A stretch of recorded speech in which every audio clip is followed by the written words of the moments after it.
Hey, welcome back to Cold Weather Bats. We're excited to have another week of episodes with you. Talk about some plays of the week, talked about some great performances out there, and give you more instruction so that we can keep building these elite players in their mind, out on the field, and all of the above. So let's jump right in. Let's start talking about between the lines today. And what we want to do for you is we're going to give you a breakdown of some pitching drills that you can do with all of your athletes. And this is a daily drill that they can do just to help sharpen what they're doing. You call us the Fab Five, is that correct? Yeah, I do. I call it the Fab Five, and it's something that we do, like Zach said, every day, right? We build good habits, good routines, and it's something that becomes familiar to us, and they're easy to do whether you're at home or you're at the ballpark. Yeah, I love that. So today, without even talking about any more, we're going to jump in. We're going to show you drill number one in the Fab Five, which is called? Drill number one is back foot stays. Drill number one, back foot stays, and enjoy this one.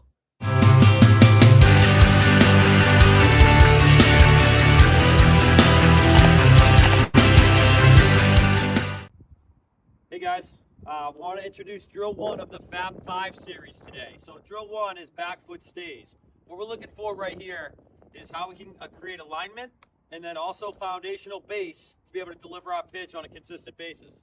So what we're looking for here is if you're a right-hand thrower, back foot or right foot is on the rubber as you would stand if you're going to attack a hitter. Left foot is going to be aligned in the middle from your toe to your heel of the back foot, and about 75% of your stride max. The reason we're at 75% is because we're not creating momentum down the hill. So we want to shorten up just a little bit to create less space between your feet. When you're actually in a movement down the hill and pitching, we want to be about 85 to 100% of your body height, which we'll talk about later. All right, so here we go. So here's our setup. We've got our base. Front toe is going to be pointing towards your target. Knee's going to be sitting over that front ankle. Hands are right here in a set position, and all we're going to do is create a little bit of negative movement. So negative movement, we create separation with the hands. We call it equal and opposite. So glove side, ball side are equal, and they're also opposite in direction. And then we're going to make forward progress with alignment over that front foot. What I'm looking for here is a pretty flat back. I'm looking for good extension through that back leg. And I'm also looking for your chin to finish out over that front foot when you're done. So we'll go on in real time right here. So hands are set, create a little bit of negative movement, equal and opposite, alignment, consistent release, and then good finish down through the front foot with your head sitting over that toe. Hey, welcome back. Hope you enjoyed that drill. Man, powerful. A lot of things you can do right there. The most important part of that drill, like why do we do that one?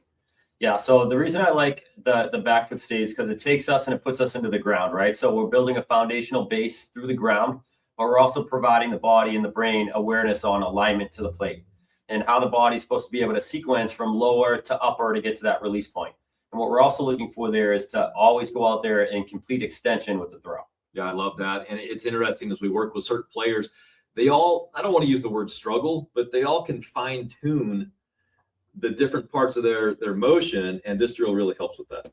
It does. And what it does is it goes out there and limits the rest of the body, right? So we get this down pat and we do this over and over and over again. And the body realizes where it needs to be on a consistent basis. But what it also does, it provides us feedback in the game. I didn't feel like I was able to get proper alignment today, or I didn't feel like I had enough stride length. So as we revert back to this, we can use it as a reference point during games. I love it. Well, an awesome drill. Make sure you guys are doing that every single day. Drill number one, okay, which is the back foot stays drill.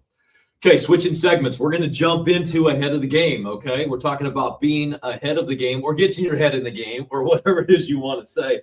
We need to make sure that our mindset is where it needs to be. So today I want to talk about a phrase titled, "That's me."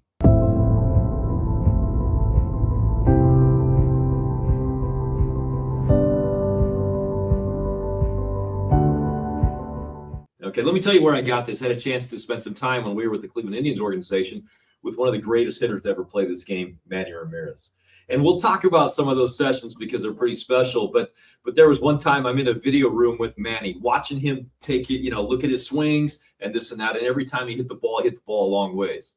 And he stood up and started walking out. And I said, "Hey, Manny, like, why don't we watch your at-bat where you struck out? Like, let's watch that one and see if we can fix it." And he looked at me and he said, "That's not me." And I'm like, "Well, actually, it was you, Manny. You struck out yesterday. And if we can fix that at bat, then maybe today you can hit 4 home runs instead of just 3. And he said, "That's not me." And I think he probably said that one more time. Well, after I went home, I started thinking about this. And as we had the chance to take batting practice with Manny, he would take a swing, he'd hit a ball, and he'd keep his head down, and he'd say, "Where did it go?" And I would be like, "It went 450 feet over the right center field fence." And he would smile, and he'd say, "That's me." Now think about this. How many swings have you taken in a cage in your lifetime? How many have you taken? The countless numbers, right? Yeah, hundreds of thousands of swings. And here's what's so interesting, coaches. I want you to watch this. Players, you can look at it too. When you're in the cage with somebody and you're flipping them a ball and they hit an absolute missile right against the back net. Perfect swing, perfect contact, perfect delivery of barrel. What's the physical response we usually see as coaches? Usually nothing. Like they hit a ball good, no reaction. They hit a ball good, no reaction. They hit another ball good, no reaction. They roll over a ball, ground ball, or this chicken wing fly out. What type of reaction do we see? Yeah, we get the shoulders down, we get the slumping, and it's like, what happened? What happened? It's not what happened on the 5 previous good swings. It's that one negative swing. 100%. So we make a really big deal about when we don't hit the ball well. We make a really big deal about when we don't execute the pitch. Do we make a big deal about when we do execute? No. What if you were to go back until you were 3, 4, 5 years old and you completely flipped that and turned it upside down? And every single time that you hit a ball good, you said, "That's me." Every single time. Whack, that's me. Whack, that's me. Okay, you're on the mound. You're throwing a pitch. You execute it right where you want to. That's me. Every single time. And when you don't execute, you don't swing the bat the way you want. You take a weird swing. How about you do this? Nothing. And give it no time and attention. Why are we spending so much time focusing on the things that we don't want in our game? Let's make that adjustment. Okay, let's make the change. What are your thoughts on that, Marc? Yeah, I love that. And that's a positive connotation we want our players to have in our head right at the end of the day. Because as we know, we say it all the time, this game can become really negative, right? We're gonna be successful 3 out of 10 at bats, and then we're Hall of Famers at the end of the day. We've heard that rhetorical over and over and over again. Well, let's start thinking what we do well, right? And let's carry that into the next at bat or the next play in the field or the next pitch we need to execute. Yeah, I love that. Hey, one quick story, because I love to teach through stories. I had a chance to print T-shirts for the Cincinnati Reds the last couple of years, and 2 years ago, the shirt I had printed for them said, "That's me." Just that's all it said, "That's me." And I wanted them every time they're in the cage and they take a good swing to say it. And I made them at times. Well, a really cool moment. We were in the clubhouse one day. We had a team meeting. David Bell brought everybody in together, and he said, "Hey, I got some exciting news. We want to congratulate Hunter Greene. He's going to be an all-star this year for the team." You know, awesome moment, lots of emotion, hugs all the way around, and it was a cool deal. Then the media shows up. Of course, they want to interview Hunter and talk about, this great accomplishment. He said, "Hold on a sec." He went back to his locker and he put on the T-shirt that says, "That's me," before he went out to do that interview. So special moment that he's recognizing that we need to celebrate the small victories, every single small victory, and let's do it by saying, "That's me." Love it, man. And those little wins right there are what goes back and provides, again, that positive connotation in your head, and that just snowballs into success in my eyes. Yeah, I love it.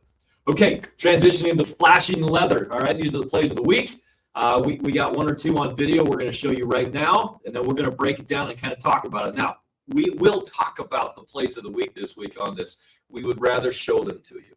So if you guys can find a way to send us clips, get the cameras out, okay? Have your fans, have your peeps, have your parents get the cameras out. Let's video these big plays. Send them to us because we want to show off what you're doing out there on the playing field each and every single day you have a chance to play. Take a look at this.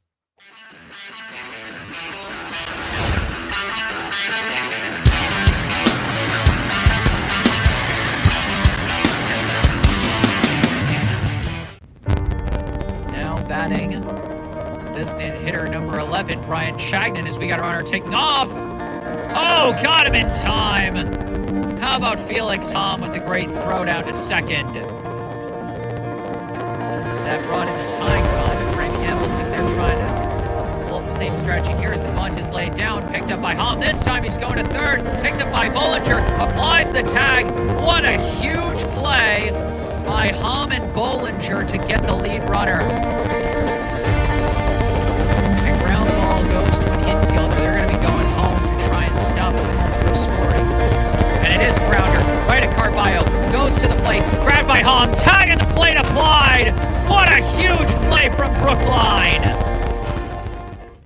Okay, great plays right there and some great games. So we want to do a little bit of a breakdown. We'll start with play number 7, okay? And we're going to make note of this. This is what we call the freshman clutch debut moment from Cromwell High School. So Cody Averill, 2-run double in his first varsity at bat. I mean, how cool is that?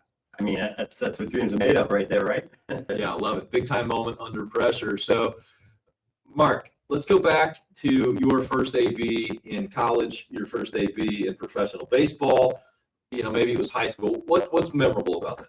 Well, we're going back, man. You make me jog the memory here for sure.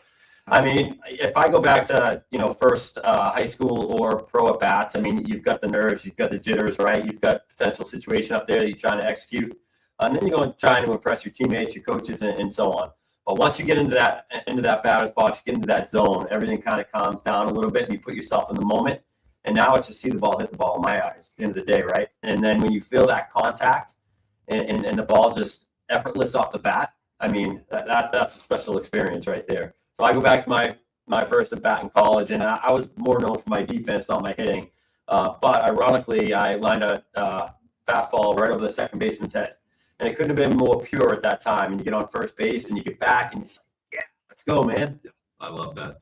That's awesome. Not unlike Cody, who had this in his first varsity at bat. When I got to the major leagues, my first handful of at bats did not turn out the way I wanted. Okay. In fact, I was 0 for 4 in game 1. I think I was 0 for 2 in game 2. That puts me to 0 for 6. Then I was 0 for 7. Then I was 0 for 8. And I started saying, like, is this ever going to happen? My 9th AB, I'm facing Brandon Webb down in Arizona for the Diamondbacks. And he was having a great year and had a good couple years right there. So my first major league hit was a home run. And I just remember we were getting beaten pretty good that game. That's probably why I was playing. And anyway, it was close to home, so I had a lot of my family at the game. And I hit the home run. I'm rounding the bases. It's a quiet stadium because we're the opponents. And then I look up and see my section, and you got about 25 people standing up with their arms in the air and going from there. So special moment. And I probably should have unlaced them and walked home after that because that was my only home run in the major leagues. But, congrats to Cody on that and going from there. So what do you got on number 6, Marc? Number 6, we've got Stratford High School, CJ Berlingo. I mean, this guy's tearing it up right now. He's got a 667 average. He's got a ton of extra base hits and RBIs, which is huge in the game now, right? So run production right there for sure. And then what we talk about all the time, right? Trying to control the barrel in the zone, try to be consistent with that, put pressure on the defense. And CJ is definitely tearing it up. Yeah, no doubt about it. Keep doing your thing, man. Fired up for you. Consistency. How do you stay consistent? By being consistent. Pretty special. Let's jump up to number 5. Landon Kiko pitched a no-hitter, striking out 9 batters in the win for Bear Lake. I mean, what else do you say about this? No-hitter.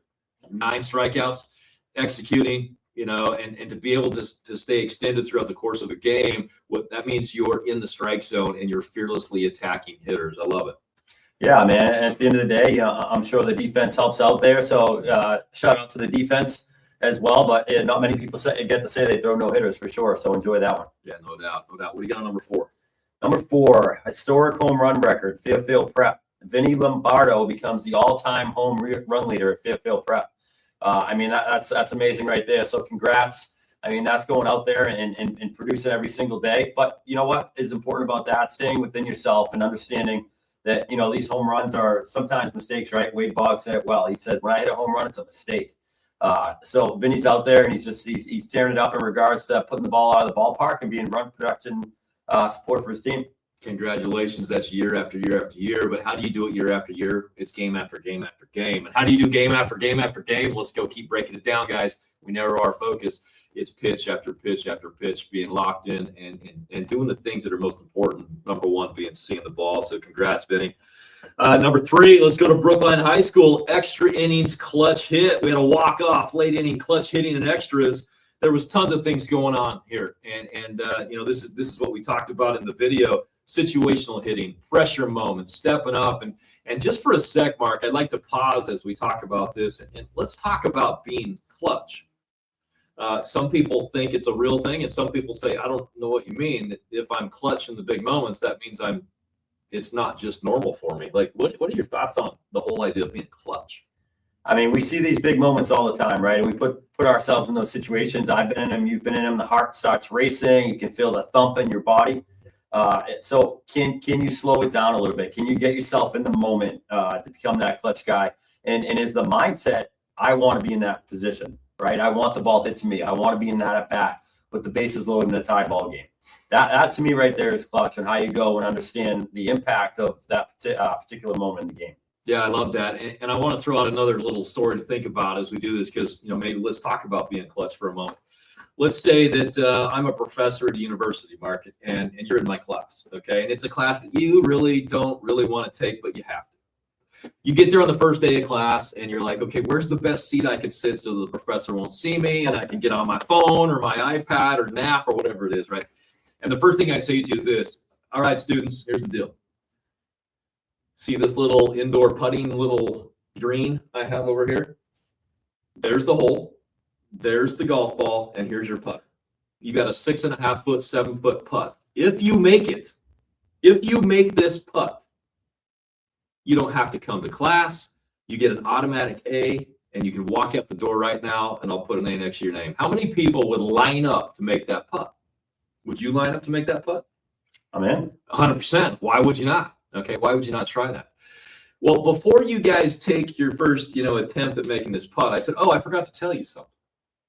Okay, if you miss the putt, then you're going to get an automatic F in this class, and you're going to have to take summer school. Okay, would you attempt that putt anymore? Now we're weighing out pros and cons here, right? We're weighing out pros and cons, and very, very few people, when I've done this, have ever said, yeah, I'll do that. Now, here's what's interesting about that. And we understand we're weighing out pros and cons and making the best decision possible, but nothing changed. Nothing changed physically. There was a hole, there was a golf ball, there was a putter, and your job was to make the putt. So why is everything changing? It's our mindset that's changing.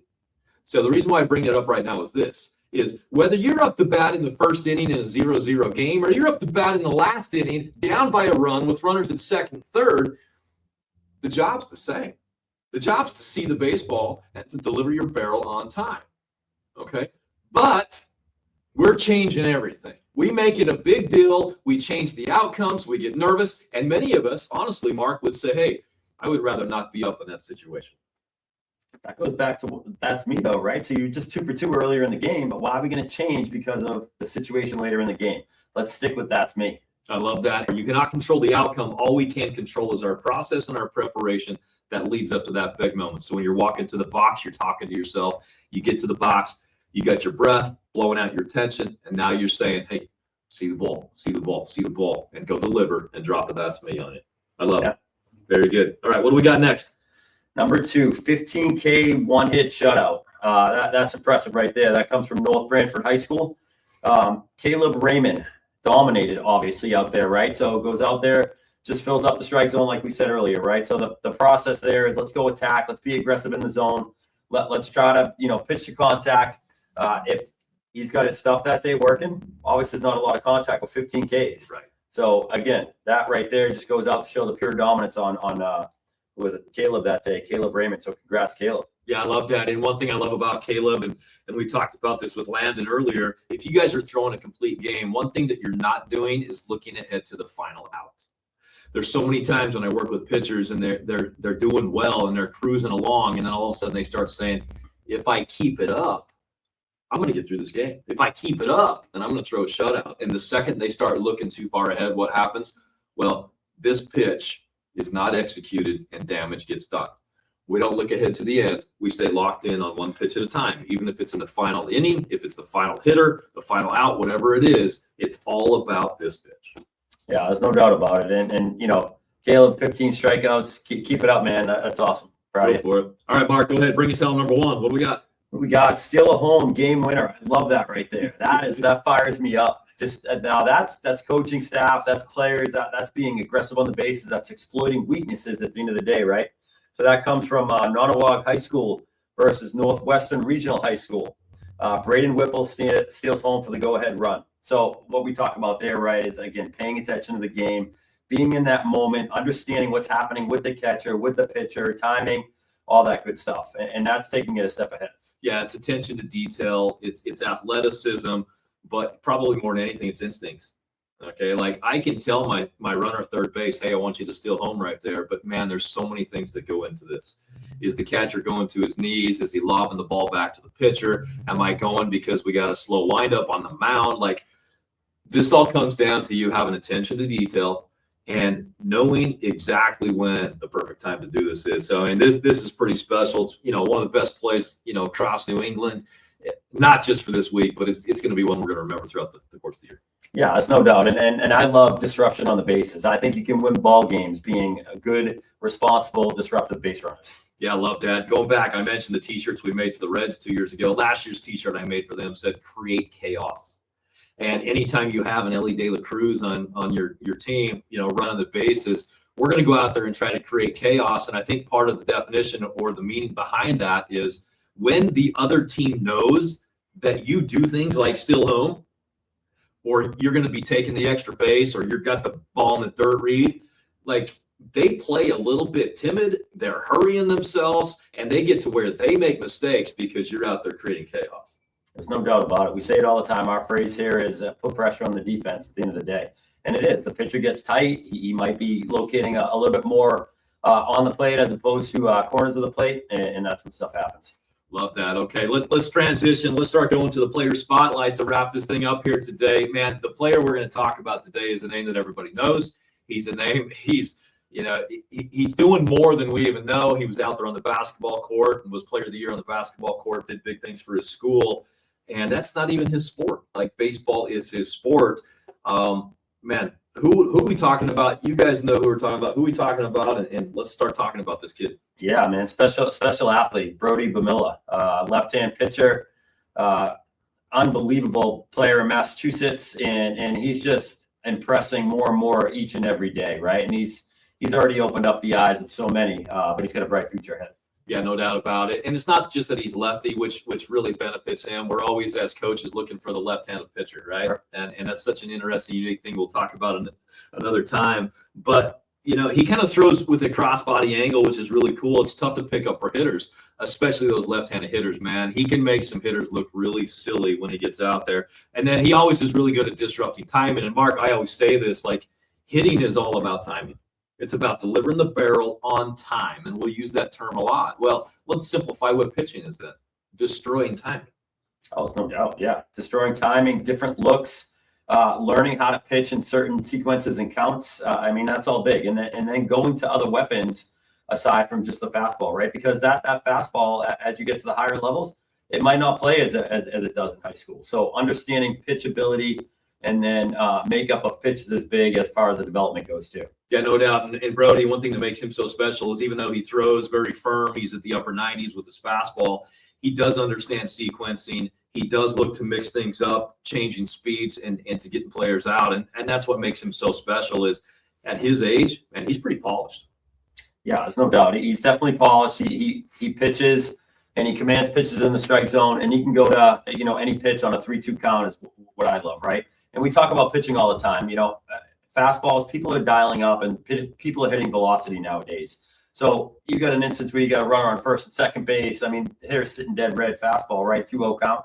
Can he throw a changeup, get a rollover for a big double play and end an inning and create less damage? That's the stuff right there that I love to see, the pitchability with his other pitches as well. Yeah, I love that. No doubt about it. So what are his pitches? Fastball, he commands both sides of the plate. He plays up due to the angle, okay? And that's what we're seeing with a lot of pitchers right now. It's not just horizontal, but it's vertical also. His breaking ball is likely a sweeping slider or 1-7 curveball, a key swinging pitch miss versus all of his left-hand hitters. Can you imagine facing this guy, big, tall guy, throwing firm, and then all of a sudden he drops this crazy sweeping slider? So we had one of those last night. If you're watching the Red Sox game last night, you saw rookie Peyton Tolley out there, and he's very firm in the zone. He's anywhere from 96 to 100 miles an hour with the fastball. But again, guys can turn around velocity nowadays, right? Especially if it's not located. But what was impressive about Tolley, he had I think it was the fourth inning, had bases loaded, nobody out, and he went to that sweeper, and he got a Judge, he got a Stanton with that sweeper right there. So that was big on getting those guys off his fastball, but then also throwing under the barrel. I love that, off their fastball. Is that timing? Is that what you're talking about when you say off the fastball? There's no doubt. It's timing, and then it's understanding that you've got pitches that create some depth as well. And that's where I talk about getting under the barrel, right? Because we do tend to pitch up with our fastball nowadays. So do we have something that changes playing on a different direction? Yeah, I love that. Going back to Brody, he also throws this changeup, which is a separator against right-handed hitters, And what's cool about this is, like I mentioned, he could probably go out there and just throw 100 and do very well for himself. But he knows that to be this complete pitcher, the key for him is going to be location of the fastball and commanding the fastball, and also being able to effectively throw his secondary pitches. So no doubt about it. He's also really big and focusing on the availability to neutralize left-handed hitters. He's not a guy that goes out there and he's about 1, 2, or 3 innings and he's max force. He understands how to pitch. He's going deep into games consistently, which means again that he's living in the strike zone. So one thing with the team that I'm coaching right now, we're going to fearlessly attack hitters. We're going to fearlessly go right at them, live in the strike zone, and it's going to pay off, and it is for Brody right now. Okay, that's what we got on Brody. Congratulations. We're going to keep an eye on him like everybody is, but we're also keeping an eye on other players throughout this. We're going to highlight each one, and we want to hear from you. Who do we need to be highlighting? Who do we need to bring to you? And if there's any other segments that you guys would like us to talk about, we're fired up to talk to you guys. So reach out. Let's start having communication back and forth. Start following us on our socials, and let's make this something big. Love it. And as we know, baseball is in full bloom up here now. We see the trees finally changing. We got some sun on the fields. They're all drying out. So we're having a great time with it. So, yeah, reach out to us. We're here for you guys. We want to make you guys as powerful as possible here in the Northeast. Have a great one. See ya. Baseball is 90% mental, and now with Python, you can finally train that part of your game. Python measures reaction time, decision making, focus, and even tracks recovery and sleep to give you the mental edge every player needs. We're excited to welcome Python to the Cold Weather Bats family. As part of this partnership, Cold Weather Bats listeners get 10% off when using promo code CWB10 when they order at python.com/coldweatherbats. Don't just train your body, train your mind. Unlock your potential with Python today.